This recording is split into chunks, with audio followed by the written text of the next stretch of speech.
പേളില് കാണുന്ന പോലെ. ഓക്കെ, ചിക്കന്റെ ലിവറും കാടമുട്ടയും അത് ഒട്ടും മുളക് പൊടി ചേർക്കാണ്ട് വെറും പച്ചമുളകിന്റെ കുരുമുളകിന്റെ എരിവില് നമുക്ക് റെഡിയാക്കി വെക്കാലോ. കിട്ടുന്നാവില്ലേ? സമയം കളയണ്ട, ഉടനെ വീഡിയോയിലേക്ക് പോവാം. ജോസ് മോസസ് കിച്ചൺ. ഈ റെസിപ്പി 4 പേർക്കുള്ളതാണ് കേട്ടോ. നമുക്ക് മുട്ട ബോയിൽ ചെയ്യാം കേട്ടോ. അതിൻ്റെ ടിപ്പും കാര്യങ്ങളൊക്കെ എൻ്റെ ഷോർട്സിൽ എടുപ്പുണ്ട്. 8 മുട്ടയാണ് നമുക്ക് വേണ്ടത്. ഒരു പാനിലേക്ക് മീഡിയം ലോ ഹീറ്റിൽ 1/2 കപ്പ് ഓയിൽ ഒഴിക്കാം, നമ്മുടെ നാളികേരത്തിൻ്റെ വെളിച്ചെണ്ണയുടെ ഓയിൽ. അത് കഴിഞ്ഞ് ഒരു ടീസ്പൂൺ മസ്റ്റേർഡ് ഇടുക. അത് പൊട്ടിക്കഴിയുമ്പോൾ ഇഞ്ചി ഒരു മീഡിയം സൈസ് ഇടിച്ചത്, ഗാർലിക്ക് 1 എണ്ണം മൊത്തം ഇടിച്ചത്, പച്ചമുളക് ഒരു 7 എണ്ണം ഇടിച്ചത്. അത് കഴിഞ്ഞ് ഒരു 3-4 മിനിറ്റ് അങ്ങോട്ട് വഴറ്റാം. അപ്പോൾ അതിൻ്റെ ഉള്ളിൽ നല്ല മണം വരും. പിന്നെ സബോള ഒരു 3 എണ്ണം, ഇച്ചിരി കൂടുതലാണ്, അത് വേണം കേട്ടോ നമുക്ക്. എന്നാൽ ചോപ്പ് ചെയ്തത് റെഡ് ചില്ലി ഒരു 3 എണ്ണം, കുറച്ച് കറിവേപ്പില, ഒരു ടീസ്പൂൺ ഉപ്പ്, അതും ഇട്ട് നന്നായിട്ട് അങ്ങോട്ട് വഴറ്റാം. ഇതേപോലെ കളർ ചേഞ്ച് ആയി വരണം കേട്ടോ, നല്ല ഗോൾഡൻ കളർ. അപ്പം ലോ മീഡിയം ഹീറ്റിൽ വേണ്ട ചെയ്യാനായിട്ട്, അപ്പോഴാണ് നല്ല ടേസ്റ്റ് പുറത്തേക്ക് വരുള്ളൂ. അങ്ങനെ ആയി കഴിയുമ്പോൾ അതിൻ്റെ ഉള്ളിലേക്ക് ഒരു ടീസ്പൂൺ മഞ്ഞൾ, 2 ടീസ്പൂൺ മല്ലി, കുരുമുളകിൻ്റെ പൊടി 1/2 ടീസ്പൂൺ, അതെല്ലാം ഇട്ട് 2-3 മിനിറ്റ് നേരം വഴറ്റാം. ആ പച്ചത്തുക മാറണ വഴ. അത് കഴിഞ്ഞ് 1/2 കപ്പ് വെള്ളം അങ്ങോട്ട് ചേർക്കാം. വെള്ളം ചേർത്ത് ഒന്ന് മിക്സ് ചെയ്ത് അതിൻ്റെ ഉള്ളിലേക്ക് നമ്മുടെ ചിക്കൻ ലിവർ 800 ഗ്രാം അതങ്ങോട്ട് ഇടാം. അത് കഴിഞ്ഞ് അതൊന്ന് മിക്സ് ചെയ്യാം.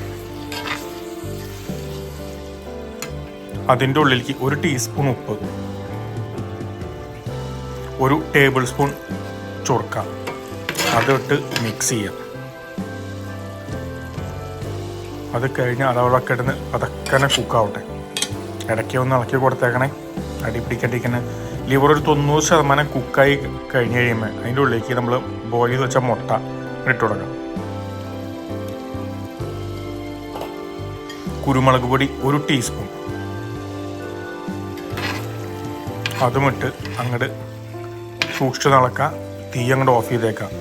ഗ്രീൻ ചില്ലി സ്ലിറ്റ് ചെയ്തത് 2 എണ്ണം, കുറച്ച് കറിവേപ്പില,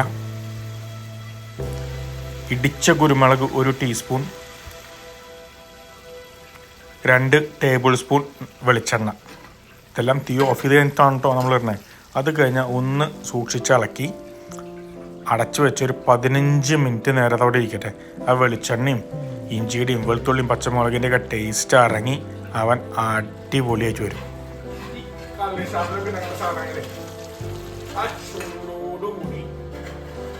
കഴിക്കുമ്പോഴല്ല അതിന്റെ ടേസ്റ്റ് ആണ് കൃത്യമായിട്ട് കിട്ടുള്ളൂ.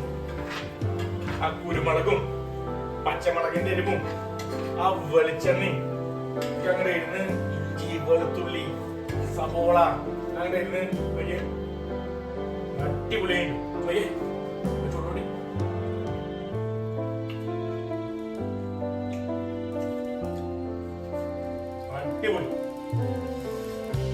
എന്നാലും മതിയാവില്ല, ചുണ്ടു കഴിക്കുമ്പോണ്ടല്ലോ.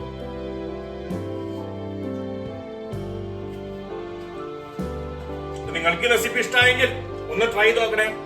ട്രൈ ചെയ്ത് ഇഷ്ടമായ പിന്നെ ഒരു കുഞ്ഞു സപ്പോർട്ട്, ആ സബ്സ്ക്രൈബ് ബട്ടൺ ഒന്ന് ഞെക്കി എന്നെ ഒന്ന് സ്നേഹിച്ചേക്കണേ. Okay, by.